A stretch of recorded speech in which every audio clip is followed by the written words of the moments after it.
할렐루야. 꿀송이 보약 큐티 시간입니다. 오늘은 295일째입니다. 누가복음 16장에서 18장 말씀 공부하겠습니다. 구독자들의 반응이 두 가지로 갈라집니다. 어떤 구독자들은 20분 좋다, 짧게 해달라 이렇게 말씀하시고, 다른 구독자님들은 웜에 목사님 좀 길게 하시란께 와마, 그래 또 길게 하라고 그럽니다. 그럼 제가 어찌해야 될지를 모르겠고, 그래서 제가 이제 말하자면 하여튼 알아서 하겠습니다. 자, 누가복음 16장에서 오늘은 18장까지입니다. 제가 혹시 18장까지 다 못하더라도 여러분은 꼭 18장까지 읽으셔야 되고, 저도 물론 이 강의 노트 말씀은 다 18장까지 준비를 해 와 있습니다. 그러나 시간을 또 너무 길게 하면 또 안 되니까 시간이 되면 맞추게 됩니다.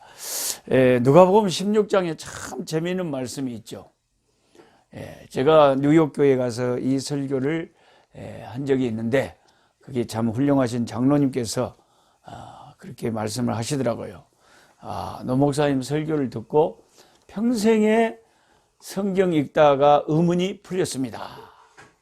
제가 이 성경을 읽을 때는 이해가 안 됐지만, 뭐 예수님이 다 뜻이 계셔서 좋은 말씀 하셨겠지 하고 넘어갔는데, 아주 오늘 시원하게 설명을 해주셔서 감사하다고 그러시더라고요. 여러분에게도 성경을 읽으시면서 이 누가복음 16장에 이 옳지 않은 청지기가 비유가 잘 이해가 안 됐을 것입니다. The parable of the shrewd man이죠. 아주 약삭빠른 이 매니저, 이 청지기. 이 청지기가 아주 우리가 상식으로는 나쁜 짓을 했는데, 아주 나쁜 짓을 했는데 예수님이 잘했다고 칭찬을 했단 말이에요. 그래서 이 말씀을 잘못 인용해가지고 무슨 이단처럼, 야, 예수님이 이거 칭찬하시는구나. 그래서 오늘 내가 직장에 가서 우리 사장님 몰래 회사 돈을 사정없이 빼가지고 이거 내 마음대로 주고 싶은 친구한테 확 줘버려야 되겠다. 그래가지고 나중에 그 친구가 내가 지한테 줬으니까, 회사 돈 줬으니까 나한테 또 좀 유익을 주겠지. 이런 일을 하다가 경찰서에 잡혀 들어가서 감옥에 있으면서 이상하다. 왜 예수님이 시키는 대로 칭찬받을 일을 했는데 내가 감옥에 왔을까? 이렇게 엉뚱한 사고를 치는 일이 없기를 바랍니다. 하나님의 말씀을 잘못 오해하면 엉뚱하게 해석을 한다니까요. 이 옳지 않은 청지기 비유, 누가복음 16장에 나오는 이 청지기 비유가, 여러분들 내용은 아시죠? 이 청지기가 일을 잘 못했어요. 주인이 마음에 안 들었어요.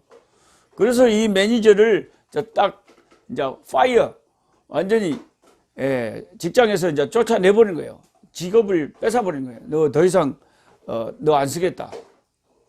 내 재산을 네가 축내니까 뭐 유익이 되지 않으니까 다른 청지기 쓰겠다. 이렇게 파면을 통보를 해버린 거예요.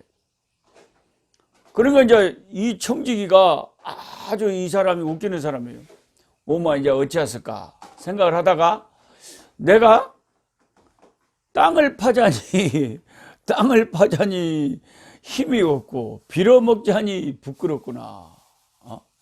땅을 파자니, 그러니까 노동을 해서 먹고 살자니 내가 힘이 다 빠져 나이가 들어버렸고, 그렇다고 남한테 얻어먹고 살자니 이게 참 부끄럽다. 이걸 어찌했을까? 앞으로 이제 이 직장을 내가 잃게 되는데, 이제 다음 주부터는 이제 예를 들어서 직장이 못 온단 말이에요. 그럼 내가 어떻게 이제 남은 인생을 살아야 될까? 이렇게 생각을 하다가, 이래야 되겠다 하고는 깨를 써가지고 자기 주인에게 이제 빚진 사람들을 1대1로 다 부른 거예요. 그래서 사무실에 불러갖고 우리 주인한테 빚 얼마 줬습니까? 1억 줬습니다. 그러면 제가 5천 깎아드리겠습니다. 5천만 원. 그러면 5천만 원으로 다시 장부를 만듭시다. 그래가지고 1억을 5천만 원. 그러니까 그 사람은 얼마나 고맙겠어요. 오마 세상에 어떻게 이렇게 고마울 수가 있을까요? 그날도 이거 빚 갚는 게 너무 힘들고 이자도 힘들었는데 와 이렇게 많이 탕감해 주시니까 감사합니다. 그래 그러니까 잘 기억을 하셔갖고 나중에 저를 보면 모르는 척하면 안 됩니다. 아이고 그럼요. 저도 사람이 양심이 있는데 아이고 이래가지고 또 이 사람하고 좋은 친구가 됐어요. 그 다음에 또 다른 사람을 불러가지고 우리 주인한테 빚 얼마 줬어요? 그러니까 문서를 보니까 이 사람은 이제 10억을 줬다. 10억. 와. 그리고 5억을 깎아줘 버렸어요. 5억을 깎아주고 5억이라고 딱 문서를 변경을 해가지고 5억으로 만들어줘 버렸어요. 이래가지고 많은 친구를 사귀어가지고 돈을 깎아주고 친구 사귀어가지고 나중에 이제 주인이 이 사람을 파면시켰을 때 그 친구들이 이 사람을 도와줘서 살게 됐다. 그러면서 이 친구가 지혜롭게 잘했다. 이렇게 말한다는 거예요. 이것을 예수님께서 왜 이런 비유를 가지고 사람들을 가르치셨으며 우리 주님은 무슨 말씀을 하고 싶으신 것일까? 그래서 여러분 성경을 한 부분만 알면 안 돼요. 누가복음 16장 한 장만 딱 갖고 있으면 오해하기가 쉽죠. 그러나 창세기부터 계시록까지 저와 여러분이 같이 1년에 한 번씩 이렇게 성경 공부를 하시는 분들은 성경 전체의 사상을 다 알고 있는 거예요. 성경이 전체 예수님께서는 절대로 정직해야 되고 자기 주인에게 종이라면 충성해야 되고 절대 주인을 속여서는 안 되고 신실해야 되고 거짓말하면 안 되고 이렇게 문서를 위조해도 안 되고 한다는 것이 성경 전체의 사상이고 가르침이라는 것은 분명히 다 아는 거예요. 분명히 다 아는 거예요. 그래서 그 전체 성경의 사상을 가지고 그 성경 전체의 사상을 훼손시키지 않은 범위에서 이 말씀을 해석을 접근해 들어가는 것이 지혜로운 거라요. 근데 이단들이 뭐가 틀린 거예요? 이단들은 성경 전체의 가르침을 무시하고 어느 부분적인 파편적인 문자적인 것을 자기들 마음대로 갖다가 자기들에게 유익하게 붙여버린 게 이단들입니다. 여러분 비유를 해석할 때는 하나하나를 다 일일이 다 적용을 하려고 하면 이제 그 비유의 원래 하고자 하는 뜻을 왜곡시키기가 쉬우니까 비유를 해석할 때는 저 신천지 이단들처럼 저렇게 해석하면 당연히 저건 이단이고 악한 것이고 우리 예수 이단이 아니더라도 예수 믿는 사람들이 비유를 해석할 때는 하나하나를 문자적으로 다 해석하면 안 됩니다. 무슨 말이냐면 쉽게 말을 해서 누가 나한테 노록수 목사님은 영 달리기도 못하고 교통사고 나고 다리가 아파갖고 아주 거북이단께 거북이. 자, 다른 사람이 나를 거북이라고 했어요. 그러면 내가 속도가 느리다는 것을 표현하려고 나를 거북이에 비유했구나. 이렇게 알아듣고 내가 걸음이 늦다. 이렇게 받아들인 것이 가장 건전한 해석이에요. 근데 이걸 이렇게 해석한다고 봐요. 여러분, 여기에 거북이라는 것은 어떤 특징이 있습니까? 거북이는 여러분 껍데기 두껍습니다. 이 껍데기가 두꺼워갖고 먹기도 힘들고 이게 돼지고기하고 다르고 껍데기는 맛하고도 없고 아주 이게 쓸데가 없어요. 그래서 그 사람은 거북이다. 그럼 껍데기가 딱딱하니까 먹을 것이 없다. 보잘 것이 없다. 이런 또 뜻이 있는 것입니다. 막 이렇게 쓸데없는 소리를 해가지고 거북이가 느리다는 그 느린 것 한 가지만 딱 갖고 이야기를 했지 무엇이 다르게 해석을 해버리면 완전히 그 말하는 사람의 의도가 완전히 어긋나본다게요. 그러니까 우리 주님께서 이 옳지 않은 청지기의 비유를 하실 때는 주인도 이 옳지 않은 청지기를 옳지 않다라고 분명히 가정을 하잖아요. 잘못됐다라고 말하잖아요. 청지기가 잘했다는 게 아니에요. 청지기의 그런 부정직한 것을 칭찬하시는 게 아니라 그럼 뭘 칭찬하시는 거냐? 딱 한 가지예요. 미래를 준비하는 것을, 그것도 돈을 투자해서 친구를 만들고 자기의 미래를 준비하는 것. 그것은 그래도 그게 아주 불의하고 아주 못된 사람이지만 그거 하나는 그래도 웃기네. 그거 하나는 잘했네. 엄마 집단에는 또 살 길을 마련했구만. 어쨌든 그 준비하는 것이 이 물질을 가지고 준비하는 것에 대한 교훈을 주기 위한 것이고, 이 비유의 가장 핵심적인 주제는 딱 한마디로 말하면 돈입니다. 돈에 대한 교훈이에요. 그럼 노록수 목사님이 어떻게 그걸 압니까? 알죠. 결론을 보면 알죠. 주님이 이 비유를 하시고 뭐라고 하셨습니까? 14절을 읽어보세요. 바리새인들은 돈을 좋아하는 자들이라 이 모든 것을 듣고 비유권을 그랬잖아요. 그러니까 이 비유를 딱 마치고 현장에서 딱 들은 사람들이 돈 이야기 하시는구나. 돈에 대한 교훈을 말씀하셨기 때문에 이 돈 좋아하는 유대인들이 비웃었다 그랬잖아요. 바리새인들은 돈을 좋아하는 자들이라 이 모든 것을 듣고 비웃거늘 그랬어요. 그래서 예수님의 이 옳지 않은 청지기 비유는 돈을, 예수 믿는 우리가 돈을 어떻게 사용해야 되느냐, 그게 가장 큰 핵심이에요. 그래서 9절에 내가 너희에게 말하노니, 이제 주님이 하시고 싶은 말씀은 그거예요. 그 비유를 일일이 다 해석하려고 그러지 말고 물질을 가지고 친구를 사귀라는 건데, 주인이 9절에 내가 너희에게 말하노니 불의의 재물로 친구를 사귀라. 불의의 재물로 친구를 사귀라. 재물 자체는 사실 우리가 생각할 때는 그게 나쁘다 좋다 그렇게 말하기는 힘들잖아요. 돈을 좋게 쓰면 좋은 거 아닙니까? 잘못되게 쓰면 불의한 거지만. 근데 예수님께서 아예 불의의 재물로 친구를 사귀라 한 것은 이 세상에 있는 것들은 다 선한 것이 없죠. 다 썩어질 것이죠. 이 육신이 우리 육신이 얼마 있지 않으면 흙으로 돌아갈 거 아닙니까? 아이고, 그래서 솔로몬이 인생은 허무한 것이고 아무것도 아니다, 다 헛되다, 그렇게 말한다고 해서 사실은 인생이 보람되고 좋은 건데 헛되다고 말한다고 해서 그게 다 틀린 말은 아니잖아요. 그러니까 그 나름대로 의미가 있는 거잖아요. 인생이 헛되기는 헛되잖아요. 흙으로 돌아갈 거니까. 똑같아요.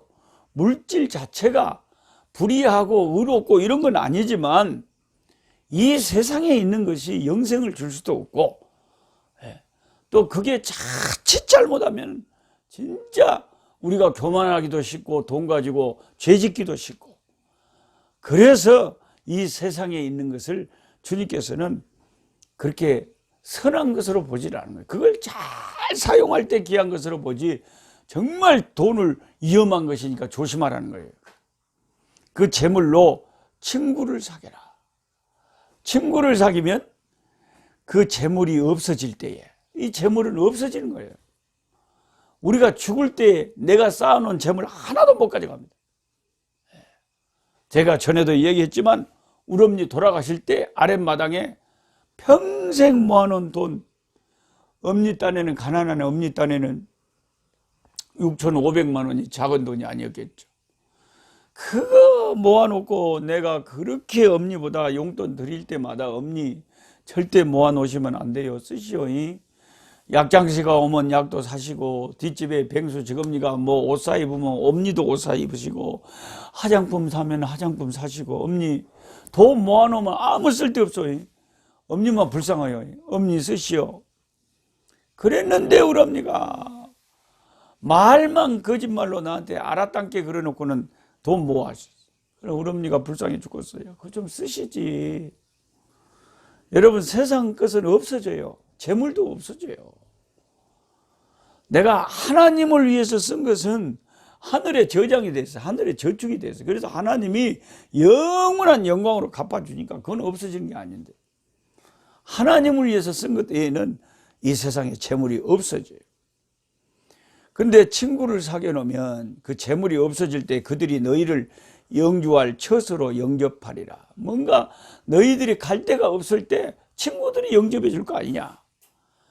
10절에 지극히 작은 것에 충성된 자는 큰 것에도 충성되고, 여기 지극히 작은 것은요, 이 문맥을 보면 주님이 이 비유 속에서 지극히 작은 것에 충성된다고 지금 결론적으로 말한 것은 돈에 대한 말입니다. 그러니까 여기 지극히 작은 것은 이코로 돈입니다. 돈에 충성된 자는, 이 본문에서만 그렇습니다. 이 본문에 돈에 하나님 앞에 충성된 자는 큰 것에도 충성다. 여기 큰 것은 영적인 것, 믿음의 것, 하나님을 섬기는 그것이 큰 거죠. 돈은 작은 것이죠. 그런데 그 작은 돈을 가지고 큰 하나님의 나라를 위해서 그런 돈을 가지고 충성되면 하나님 나라 큰 것에 충성된 사람이 되는 거예요. 그런데 지극히 작은 것에 불의한 자, 여기 지극히 작은 것은 돈입니다. 돈에 불의한 자는 큰 것에도 불의하니라. 하나님 섬기는 일에도 돈에 인색한 성도는 신앙이 절대로 귀한 게 아니다. 그러면서 바로 11절에 제가 설명한 그대로 주님이 노골적으로 말씀하시잖아요. 너희가 만일 불의한 재물에도 충성하지 않으면 누가 참된 것으로 너희에게 막, 여기 참된 것이 그 10절에는 큰 거예요. 큰 것, 그 참된 것, 영원한 것, 하나님이 주실 상급, 이 주님이 다스릴 새하늘과 새 땅에서 우리에게 영광으로 주실 것. 어떤 사람은 10고을 다스릴 권세를 주시고, 그런 것을 맡기실 때에 세상에 살 때 작은 것에 충성된 돈, 재물을 가지고 어떻게 살았느냐, 그걸 주님께서 충성된 조건으로 여기시겠다는 거예요. 12절에는 너희가 만일 남의 것에 충성하지 않냐면, 여기서 남의 것은 뭡니까? 이것도 돈이라니까요. 작은 것도 돈이고 남의 것도 돈이에요. 돈이 절대 내 것 같지만 내가 가지고 있는 돈도 내 것이 아니에요. 왜? 없어질 거니까. 없어질 거니까 내 것이 아니고, 내 것이 아니면 남의 것이죠. 남의 것에 충성하지 않으면 누가 너희의 것을 너희에게 주겠느냐. 너희의 것은 뭐요? 영원한 것이 우리 거예요. 영원히 내 것이 되는 게 내 거예요. 그게 하나님 앞에서 영원히 주님의 나라에서 받을 그 상급이 영원히 내 거예요. 그거는 절대 남의 것이 안 돼요. 그래서 이 세상에 재물에 충성하라. 이렇게 주님이 비유로 말씀하셨기 때문에 그 바리새인들이 그 비유를 듣고, 바리새인들은 돈을 좋아하기 때문에 그 비유의 말씀을 비웃고 싫어했다는 거예요. 여러분은 이런 설교를 들으면 기분이 좋습니까? 안 좋습니까? 아따, 또 목사님 헌금 설교 하시네, 이러면서 싫어하는 사람들에서 고개를 살레살레 흔드는 사람이 있어요. 이게 바리새인들 같은 사람들이에요. 돈을 좋아하기 때문에 돈 내라는 소리 하지 말아요. 그런데 그게 하나님 나라를 위해서 필요한 거라면 우리가 기쁨으로 바치는 게 기쁜 거 아닙니까? 저도 이 목사로서 교회 안에서 이렇게 많은 성도들을 경험을 해보니까 딱 두 부류예요. 돈에 있어서, 기도에 있어서, 전도에 있어서, 헌신에 있어서, 봉사에 있어서, 성품에 있어서, 인격에 있어서 다양한 부분에 우리가 하나님 앞에 신앙이 다 이제 판단을 받겠지만, 이 본문은 돈에 관한 본문이니까 의외로 누가복음에 누가가 돈에 관한 설교를 많이 합니다. 이전에도 12장에도 있었잖아요. 그 부자가 농사를 잘 지어가지고 그냥 기분이 좋아가지고 창고를 크게 지어놓고 오메 이제 좋은 거 한번 묵고 잘 살아보세요. 그랬을 때 그날 밤에 하나님이 내가 오늘 네 영혼을 도로 찾으리니 그러면 네가 쌓아놓은 네 재물이 누구 것이 되겠느냐. 네 거 아니다이. 너무 거다이. 없어진다이. 그런 말씀을 누가복음에 12장에 분명히 그 부자 이야기했어요. 또 부자 청년이 와서 영생을 어떻게 얻느냐고 막 물어봤는데 예수님이 가르쳐 줬는데도 재물 때문에 가장 근심하고 갔어요. 그래서 부자가 천당 가는 것이 낙타가 바늘기로 들어간 것보다 더 어렵다 그랬어요. 이런 말씀을 하시고도 또 누가는 옳지 않은 청지기 비유를 통해서 또 불의한 재물에 세상에 남을 것인 그 돈에 그런 것으로 헌신하지 않은 너에게 하나님이 어떻게 영원한 큰 상급을 너한테 주겠느냐, 택도 없다. 그런 말씀을 또 말씀하시고, 그 다음에 돈에 대한 이 말씀을 하고 난 다음에 이제 그만하시겠지 했는데 또 해요. 또 부자가 지옥 간 이야기를 또 조금 이따 합니다. 부자와 나사로. 그러면 이제 또 그만할 줄 알았는데 또 이제 19장에 가면은 이제 왔다 진짜 누가도 끈질기게 돈에 대해서 계속 이야기합니다. 누가 보면 19장에 누가 나옵니까? 삭개오가 나오죠. 삭개오가 뽕나무 위에 올라가서 예수님 만났는데 주님께서 이제 삭개오가 예수님 보고 싶어서 그랬는데 예수님이 삭개오를 먼저 불러요. 삭개오야 내려와라. 그래가지고 삭개오 집에 예수님이 갔는데 그 집에 갔더니 아무 말도 안 했어요. 예수님이 뭐 돈에 대한 설교도 안 했는데 삭개오가 은혜를 받아가지고 너무너무 예수님이 와서서 자기하고 친구가 되시고 너무 기분이 좋고 아이고 자기가 은혜 받아버렸어요. 은혜 받으니까 삭개오가 예수님께 뭐라고 고백했습니까? 예수님, 제가 다른 사람에게 돈을 이게 뺏거나 내가 불의하게 돈을 다른 사람에게 이렇게 탈취한 것이 있으면 내가 4배로 갚겠습니다. 4배로. 거의 구약 율법에 맞게 다 갚겠습니다. 그래서 예수님이 딱 그 말을 들으시고 뭐라 그랬어요? 오늘 이 집에 구원이 이르렀다 그랬어요. 그러니까 예수님은 딱 돈에 대한 태도를 보시고 벌써 이 사람은 딱 영적인 수준을 알아버린 거예요. 이 사람 은혜 받았구나. 제가 교회 안에서 어떤 집사님을 봤는데요, 내가 누구라고 말은 안 합니다. 그런데 참 인색합니다. 웜에 꼬꼬보다 저렇게 꼬꼬한 집사가 있을까? 놀래버렸어요. 지금도 그렇게 살아요.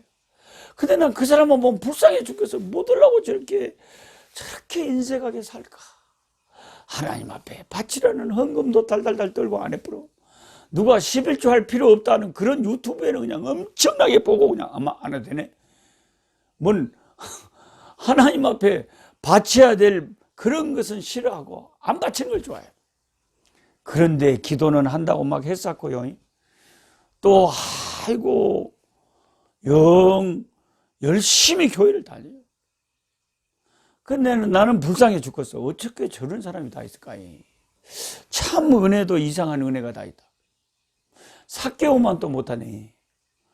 삭개오는 예수님이 아무 말씀도 안 했는데 너무 은혜 받으니까 좋아가지고 당연히 물질에 돈에 그렇게 헌신하는 역사가 있는데 저 집사님은 어떤 은혜를 받았까니 저렇게 교회 다니면서 저렇게 인색하고 정말 희한하네 참말로. 하나님 앞에 주실 복을 자기가 스스로 차는 거예요. 그러니까 그 사람의 인생이 다 옆에서 보면 불쌍해 죽겠어요. 왜 저렇게 사는지를 모르겠어요. 하나님의 복이 없어.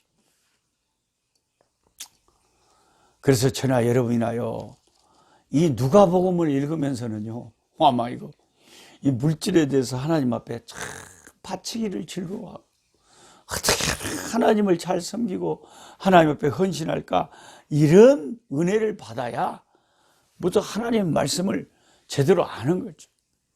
이 불의한 청지기가요, 참 그 옛날 이 청지기는 어떻게 청지기가 이럴 수가 있는가 했는데요, 그 주석을 제가 찾아보니까 그 배경을 설명해 주는데 우리하고는 좀 옛날에 달랐다 그래요. 옛날 청지기는요 굉장한 고난이 있었답니다.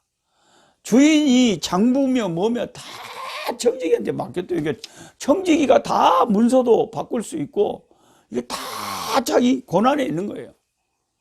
근데 원래 이 유대인들은요 돈을 남한테 빌려줬으면은 이게 이자나 이런 걸 형제한테는, 같은 유대인한테는 못 받게 돼 있어요, 율법적으로. 그런데 이 주석에 보니까 이 주인은 그런 돈으로 돈을 많이 번 사람이다. 그래서 이 청지기가 생각할 때는 이렇게 해도 우리 주인은 괜찮다. 내 형제에게 절대로 돈을 빌려주고 이자를 늘어나가지고 더 많이 받아서는 안 된다. 이렇게 해도 된다 하고 생각을 했다는 거예요. 그래서 사람들의 빚을 그렇게 많이 탕감을 해줬는데 나중에 주인이 잘했다 그러잖아요. 어쨌든 네 나름대로는 그래도 잘했다.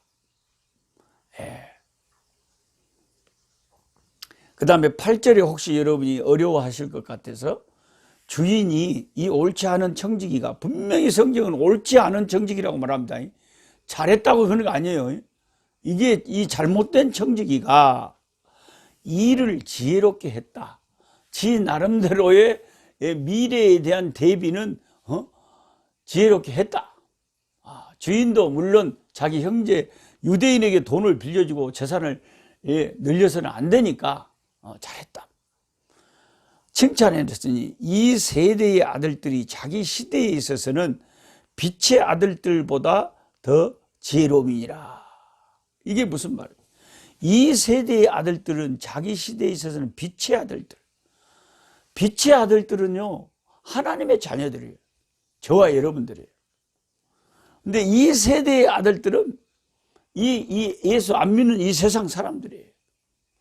근데 막 돈놀이하고 막 돈 가지고 막 하는 사람들 보면, 근데 예수 믿는 사람들보다 이 세상 사람들이 돈에 대해서는 그냥 그 사람들이 좀 나을 수도 있어요. 우리는 예수님 안에서 늘 조심스럽고, 주님 앞에서 신중하고 주저하고, 또 이걸 주님 기뻐하실까 늘 생각하고, 아무 일이나 또 아무 직업이나 함부로 하지도 않잖아요.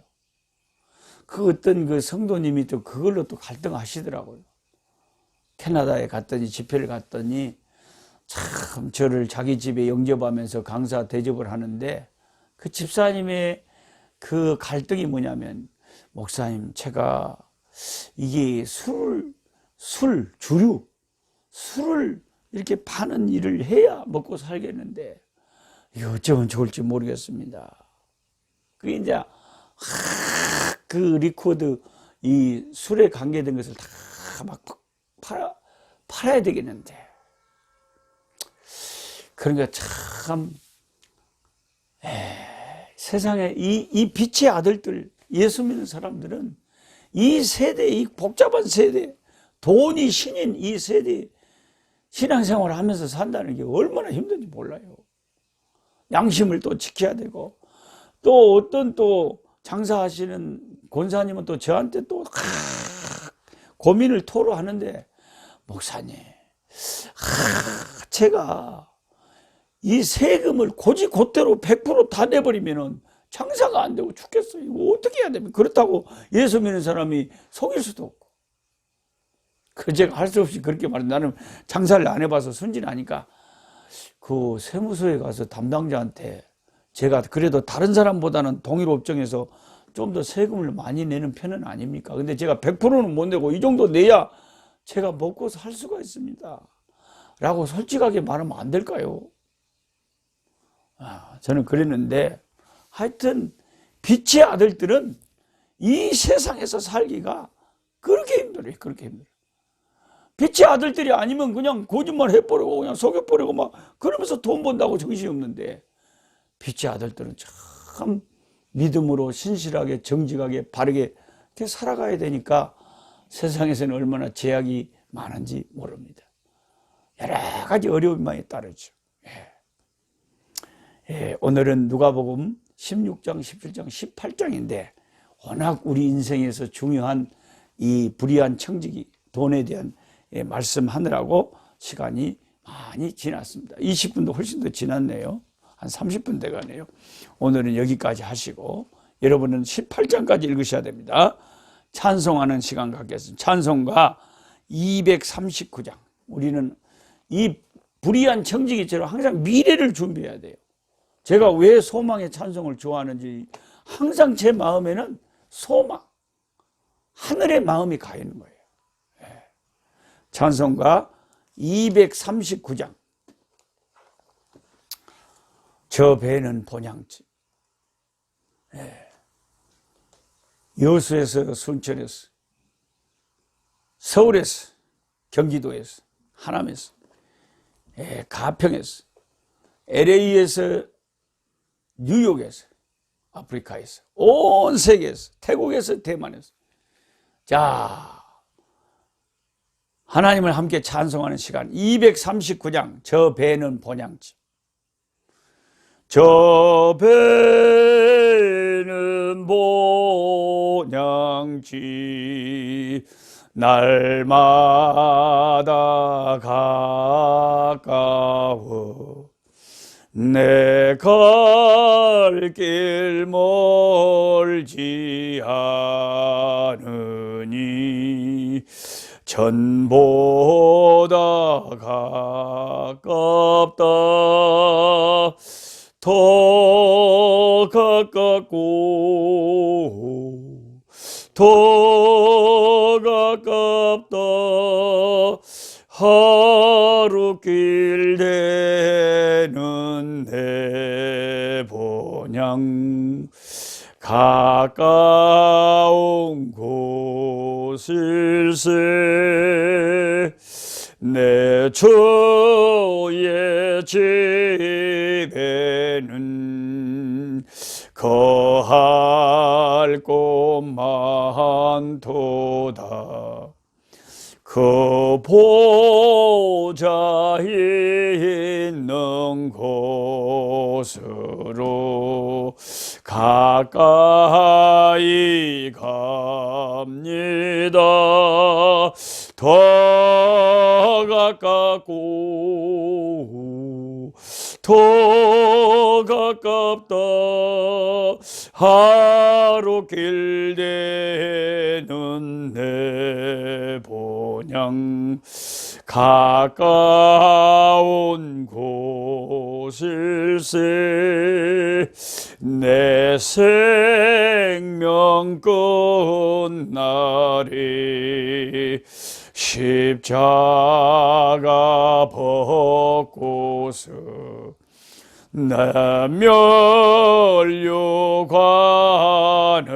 쓸 때가 가깝게 되었네 더 가깝고 더 가깝다 하루 길 되는 내 본향 가까운 곳일세 내 삶의 끝날을 분명히 모르니 내 주여 길 다가도록 늘 함께 하소서 더 가깝고 더 가깝다 하루 길 되는 내 본향 가까운 곳일세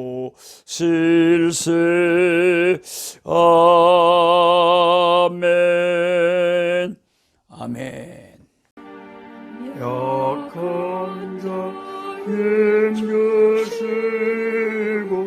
강한 자 바르게 주한 자 정택함이